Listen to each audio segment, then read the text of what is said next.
I heard that it was the first snaps he's ever taken with the first team and all those kind of things. I mean, that's almost criminal to know you were in that situation and to not have given him any snaps.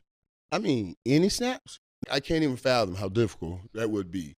And you're doing that as you're acclimating to a new level and not never giving him opportunity to see the full speed at that level. Everybody tells you how the game steps up from preseason and all of that stuff. So don't say, oh, we played in preseason. Trust me, it's nothing like playing in the regular season. Now you're putting a game plan together that's for his skill set. You got to give him something, give him something quick, give him opportunities to show off his arm and show off his accuracy. That's his thing. So let's see what they do when they put a game plan together.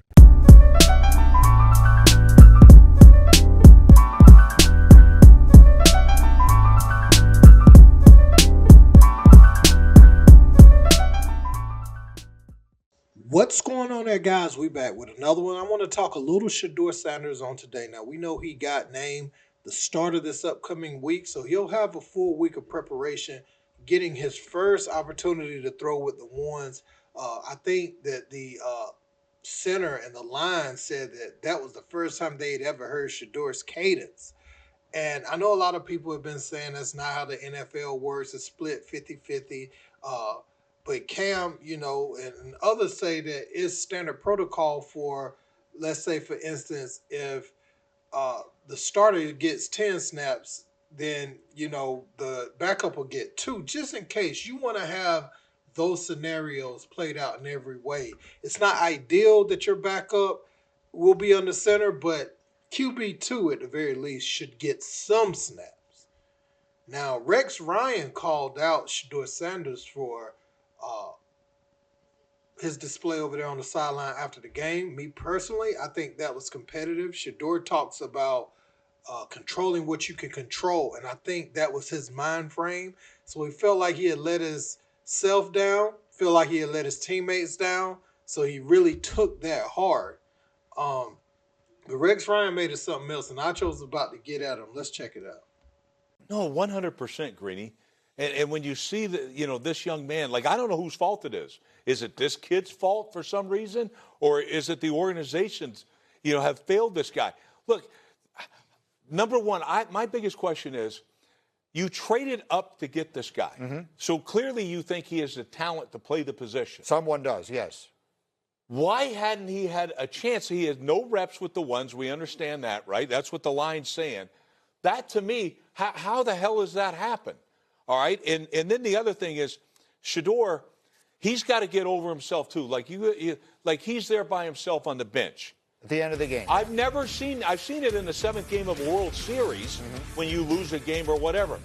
This is a pillow fight game. Nobody cares. He cares. Sit back. He cared. Yeah. Did he care? Or are you trying to make it a show and make it about yourself? You got a guy over there that, by the way, is a 2-time MVP. Right there, Lamar Jackson. He was looking for you. He was looking for you right there. Why don't you share a moment with him? All right, share a moment with Lamar. He's looking all over for you. Right. Then get in there with your teammates. These are your teammates. All right? These are your teammates. And talk about, I'm not comfortable losing. You think anybody in that locker room is? They better not be. Okay? But I want to see, is it Shedeur or is it the coach? Who the hell's at fault here? Because there's a disconnect. To me, there's 100% a disconnect. This is dumb.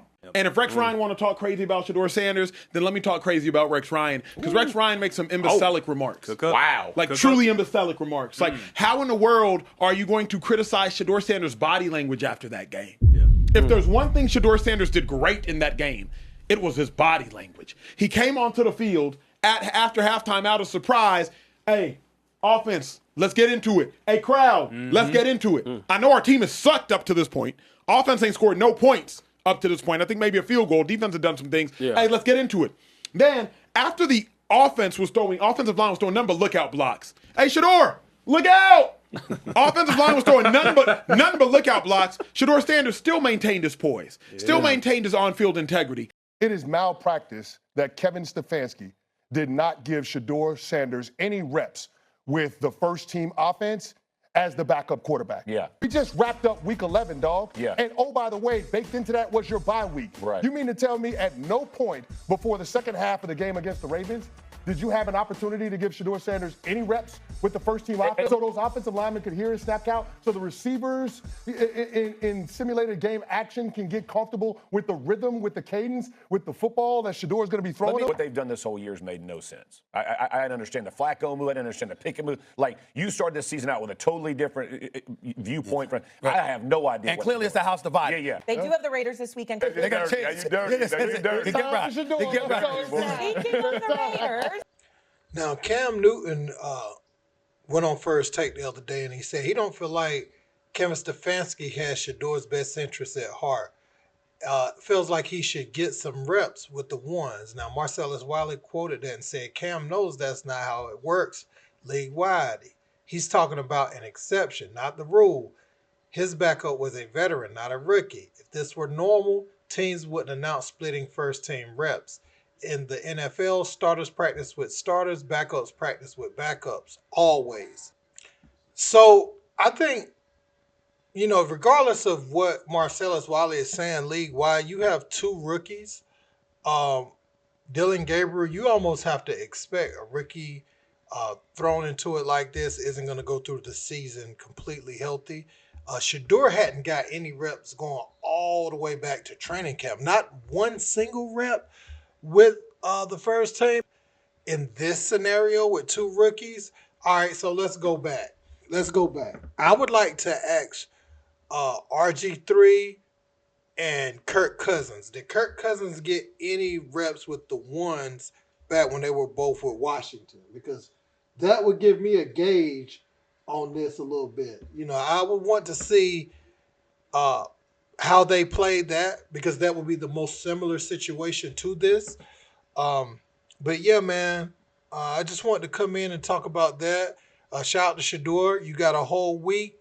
So this is going to be the best situation you've been in since you've been with the Browns. So we'll see how synchronized he gets with his guys, just this whole week, have an opportunity. He looks like he has the knack for the big play. So, we'll see, man. We'll see. Let me know what you guys think in the comments. Don't forget to like, share, and subscribe. Till next time, Pete. Skip tweeted something, and although I disagree with the tweet, and hopefully Skip would take it down. No, I'm not going to take it down. I cannot even get to a monologue without you interrupting. Okay. I cannot even get to a monologue without you interrupting. Okay. I cannot even get to a monologue. Let's go, Jen. Interrupting. Okay. I cannot even get to a monologue. Skip. Every time I see, every time I see him, it's on sight.